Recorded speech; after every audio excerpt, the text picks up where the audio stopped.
right, ladies and gentlemen, welcome to another episode of the Irrational Confidence Podcast.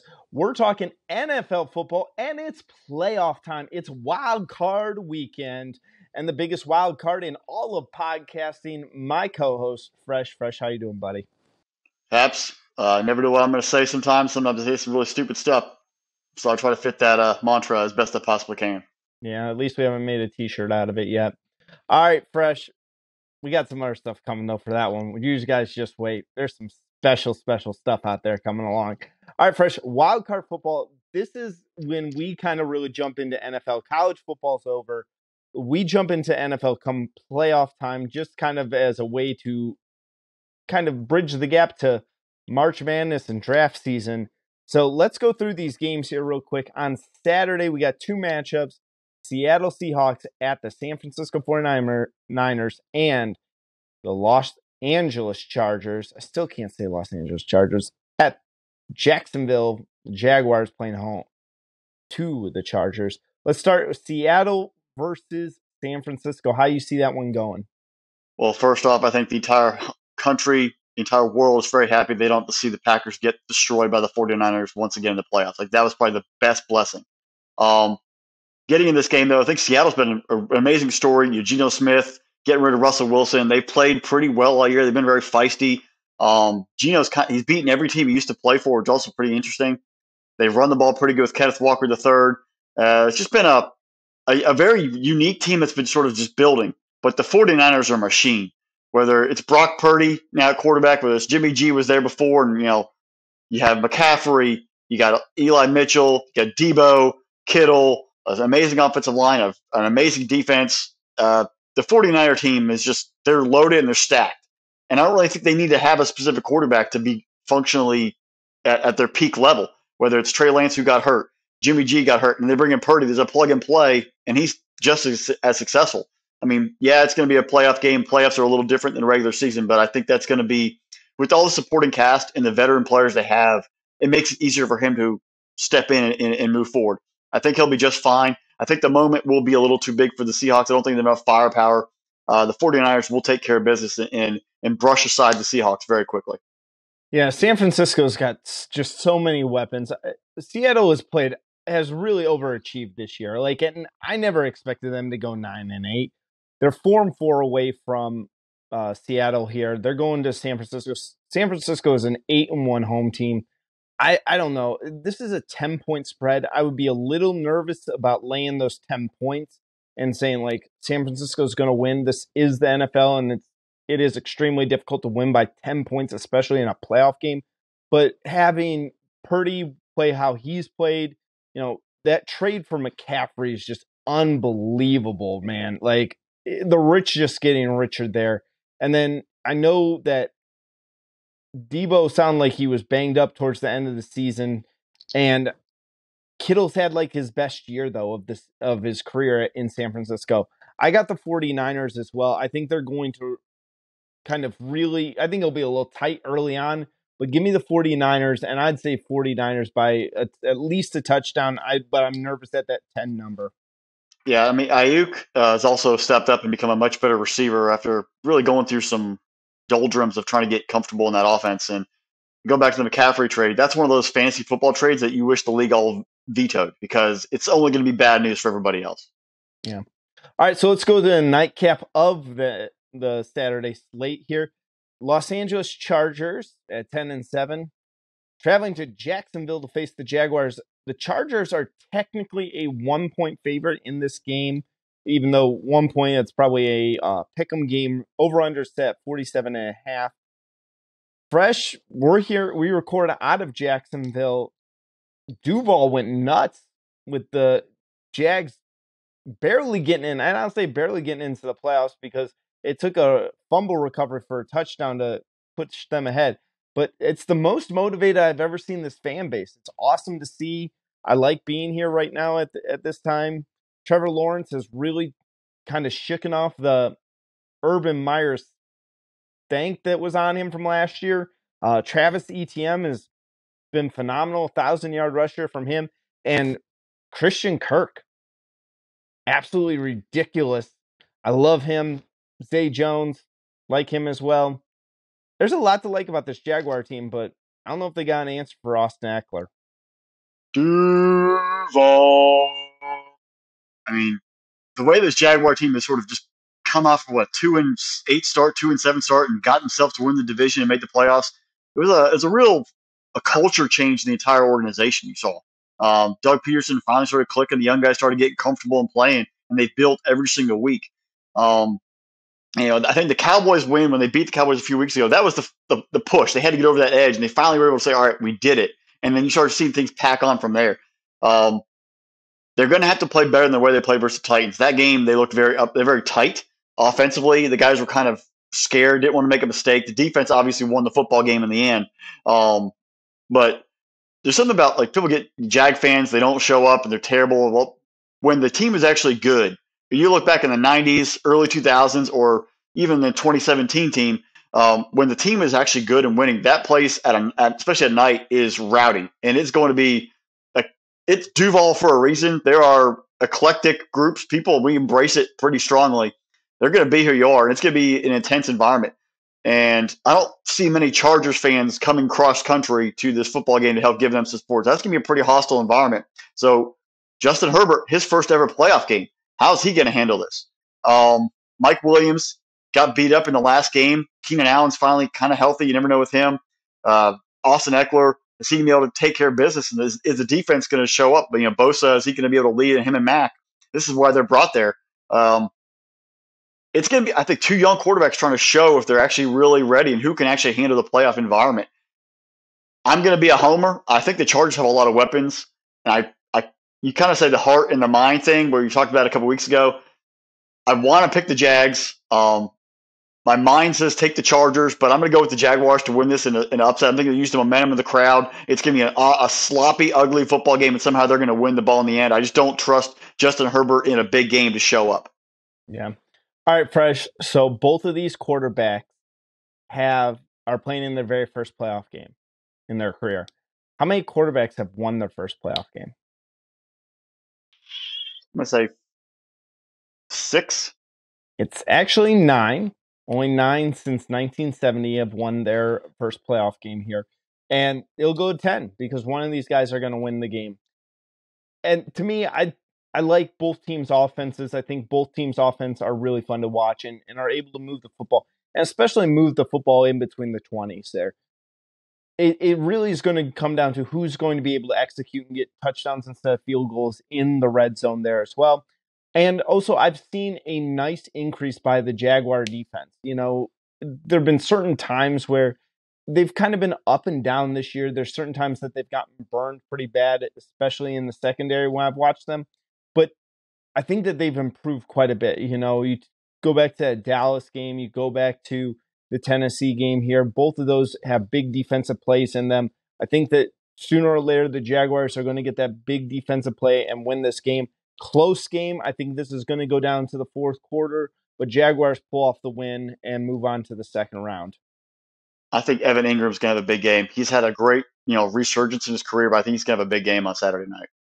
All right, Fresh. We're going to the next game, to the 1 o'clock kick. This is on Sunday. The Buffalo Bills and the Miami Dolphins. This game is played up in Orchard Park, New York. It's cold. It's January. It's in Buffalo, and it's great. The Buffalo Bills, Miami Dolphins. Does Miami have any chance whatsoever? No. I mean, we don't even have Tua's going to play. Ted Bridgewater's a broken finger. Skylar Thompson has been resilient for them, but he is not the answer. And everything that's gone on with Buffalo, there's a laundry list of things that have happened to that community and that team, especially most recently with Damar Hamlin. Still continue prayers up to get, continue to fully heal and return. I know you're back in Buffalo right now, but it's great to see that progress.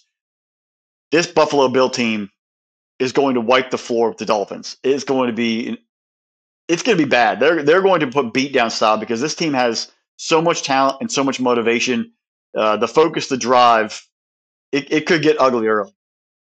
Yeah, Fresh. I'm a big proponent of the Treaty of Lake Erie, and what that is it's a treaty between Detroit Lions fans, Cleveland Browns fans, and Buffalo Bills fans. We root for each other as long as we're not playing each other. Buffalo's been a team that I've grown a fondness for, mainly because of all the stuff that they've had to deal with. I feel like I've been to Buffalo. I love the city of Buffalo. I love the Anchor Bar, the birthplace of the Buffalo Wing.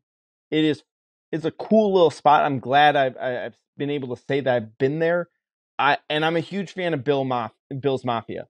Like, I think those guys are phenomenal. I don't know if they're going to have anything to throw on the field come Sunday.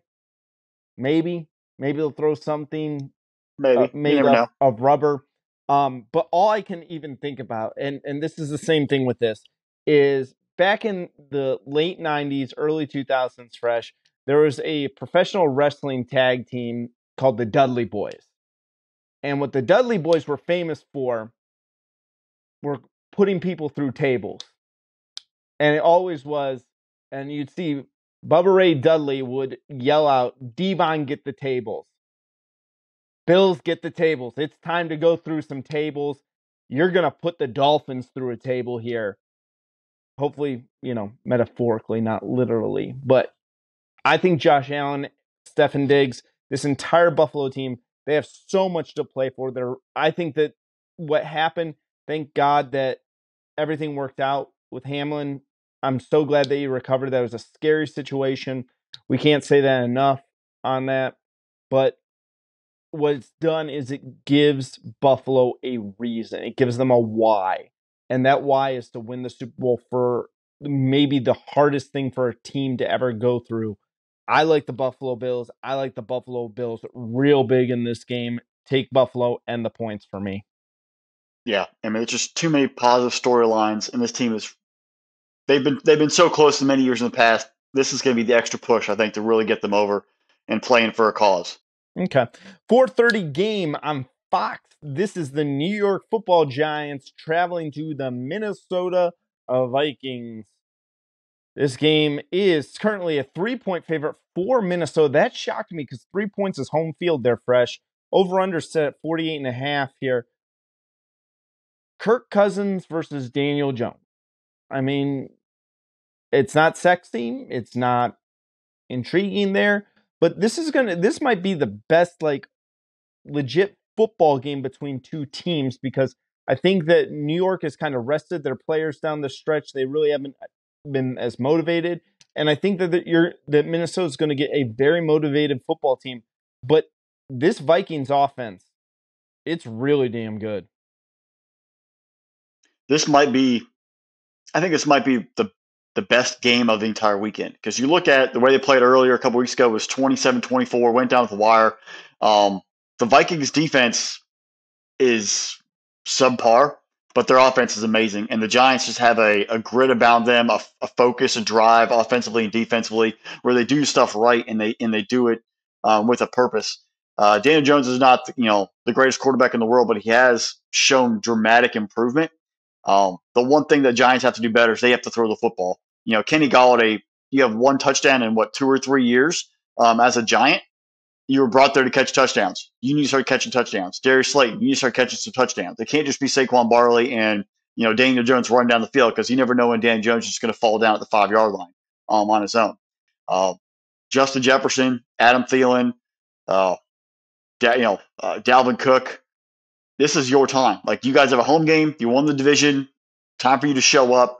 Don't be a laughing stock and blow a playoff game like you have in the past. There's been many times where the Vikings get home playoff games, or just playoff games in general, and they just can't get it done.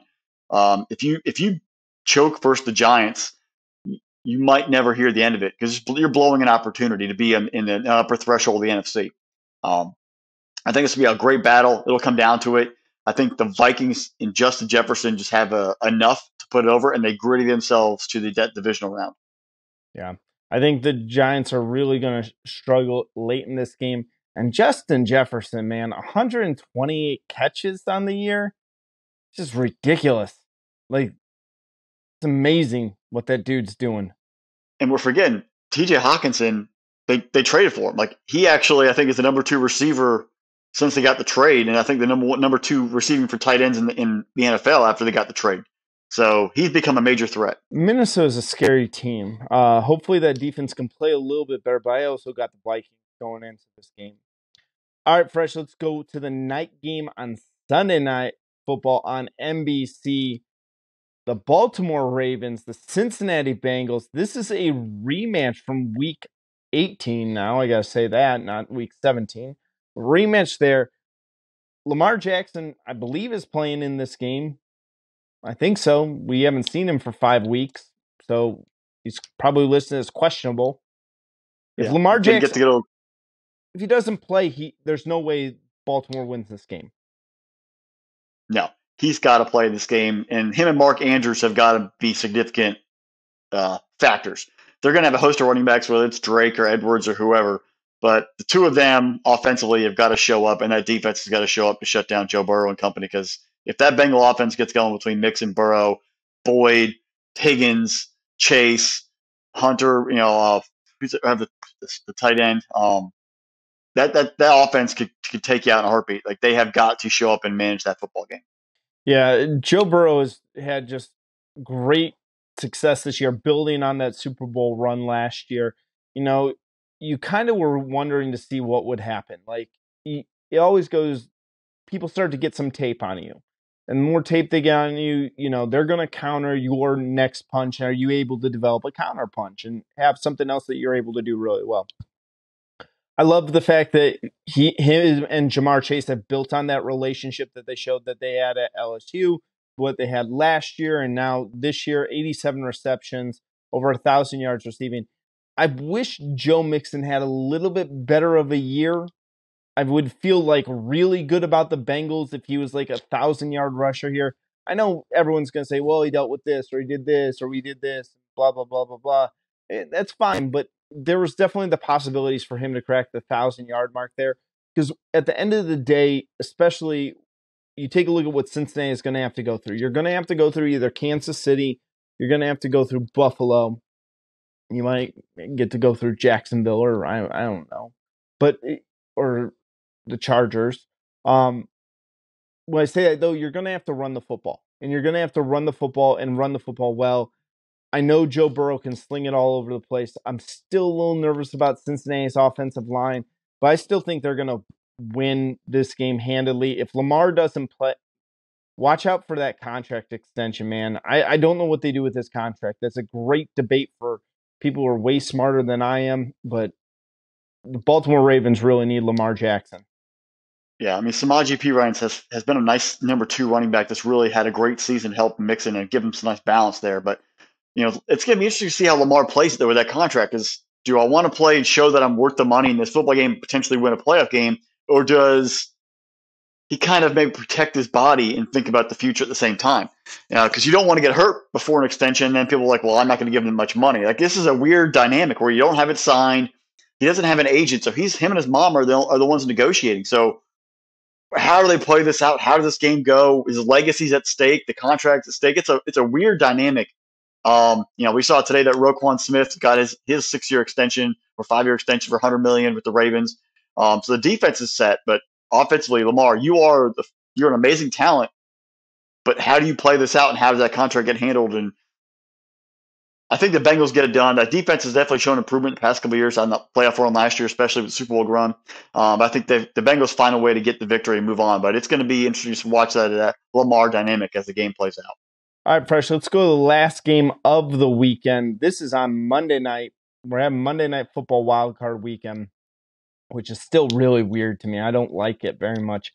Let's just play on Saturday and Sunday. And Martin Luther King Day, that's always been set for the NBA for me. I always watch the NBA on that day. But this is going to be on Monday night.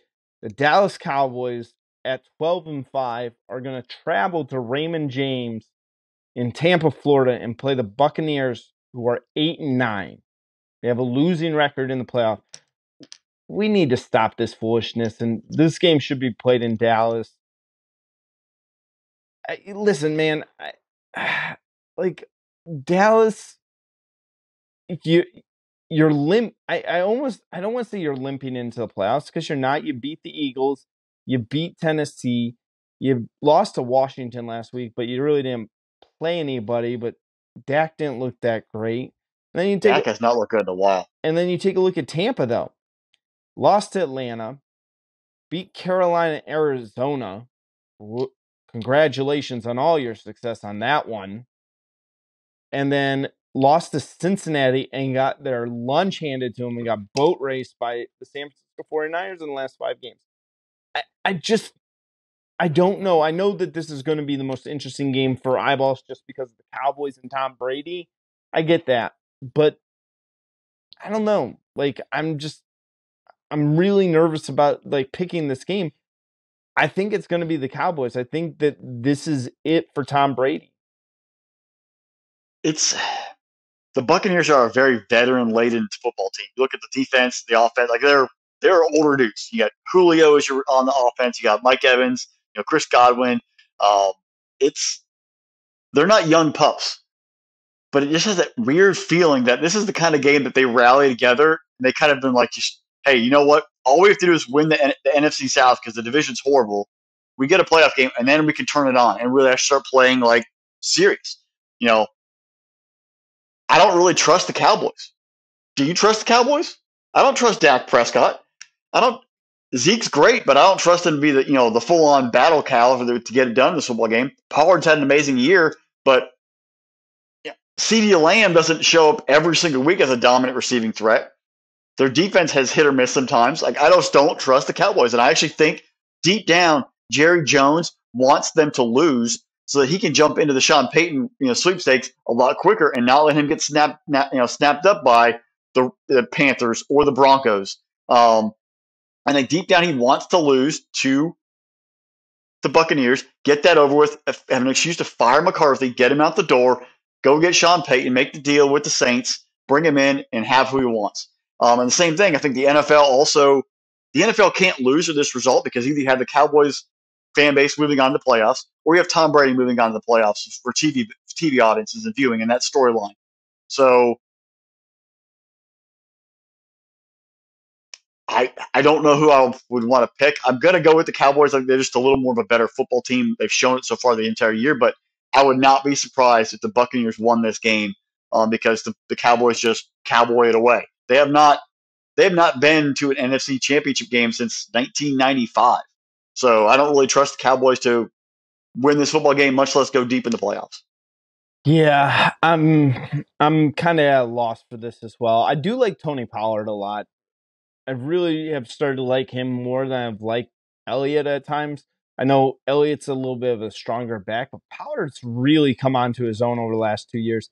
And then for the Buccaneers, Mike Evans with his 9th year in a row of 1,000 yards receiving. It's absolutely insane that this guy's been so consistent in his 9 years into the league. He's never not had 1,000-yard receiving. Like with injuries, with everything else. I know we always used to say, like, don't bet against Tom Brady in the playoffs, but give me the Cowboys in this game. I just got the feeling like you're an 8-9 team. Like, yeah, it tells me you're not. You are what your record says you are. Yeah, you played better down the stretch. I get that. Like, you've won some good games there, but man, it's tough. I don't know. Like, I'll take the Cowboys in this game. I definitely, Dallas is a 2.5 point favorite. Give me Dallas by a field goal, I guess, but I'm not very confident in that one. No. All right. So now we've kind of gone through. Give me one team, not your pick, but which team has the best chance to pull off the upset in the playoffs? Upset in wildcard weekend. Which higher seed has the best chance to pull off an upset? Outside of the Cowboys, because I think that's not really a fair situation there. I mean, technically, I would say the Chargers and the Jaguars are probably the most evenly matched game. I hate to pick that game because I think, like, on paper, that's kind of exactly the same. So if I'm staying away from that game, I would say it'd be the Giants. I think the Giants have the best chance to beat the Vikings. But I think that we're going to actually see a chalk weekend. if Seattle beat the 49ers, I think that would be the biggest shock, and that would really shake up the NFC. I think the Eagles would love that one the most. Yeah. All right, Fresh. So let's do this here too. Wild card weekend. We'll do this every weekend. So when we get to the divisional round and we get to all the way up to the Super Bowl. Right now, wild card weekend, you can pick two different teams. You can pick the two same teams next weekend. Who's going to the Super Bowl? 49ers and Bills. I will take the Buffalo Bills, and I will go out on a limb and say that I'll say Bills and Eagles. I'll go one seed in the NFC with the Eagles, and I'll take the Buffalo Bills to just be motivated. I'm picking the Bills for the Super Bowl. If it's Bills Eagles, can we get just drone cameras in the parking lots of the tailgate at the Super Bowl, because that actually might be more entertaining than the game, because the crazy two fan bases it'll be electric tailgating for sure. I know someone who's going to the Super Bowl this year, and if it is Eagles and Bills, like just wear like wear Detroit Lions or a Cleveland Brown shirt, like, because no one's gonna mess with you then. Mm-mm. Don't wear a Cowboy shirt or anything like that. But if anyone wore a Cowboy shirt to that kind of game, they would be Devon, get the tables. It would be bad. It'd be assault. It'd be assault. Yeah. So it'll be interesting. I like Wild Card Weekend. Last Wild Card Weekend, we were playing Keno in Vegas and watching football in those games, and I won a lot of money playing Keno last year in Vegas. So that was fun. But hey, domesticated now, and I'll enjoy my time at home with my family, and great Wild Card Weekend. It's playoff time, folks. So playoff time. Great time to get on the couch and just lock in on some great football. All right, folks. You've been listening to another episode of the Irrational Confidence Podcast. We're part of Spinnable Sports, so make sure you're going to spinnablesports.com. Yep, that is spinnablesports.com. Like, subscribe wherever you get your podcast from, whether that's Apple, Spotify, Good Pod, Stitcher. I don't know. There's a bunch. Wherever you listen to us, like, subscribe, leave us that 5-star review, because you guys know Fresh and I were those 5-star prospects. If you're watching us on the YouTube, Faces Made for Radio, that's what we say. But hit that notification bell, subscribe to the Spinnable Sports channel, and get notified every single time we have a new video come out for you guys. It's awesome this time of year. Special thanks to our producer, Drew. He's going to be in Vegas enjoying Wildcard Weekend on his own. Great time for him, man. And we got a lot of fun stuff coming at you guys. Hey, March is just a few short weeks away, and it is hostile takeover time. So that's the big one we're looking forward to. But enjoy the weekend, everyone. Y'all enjoy playoff weekend. Have a great time. Be safe. Talk to y'all later. Bye, y'all.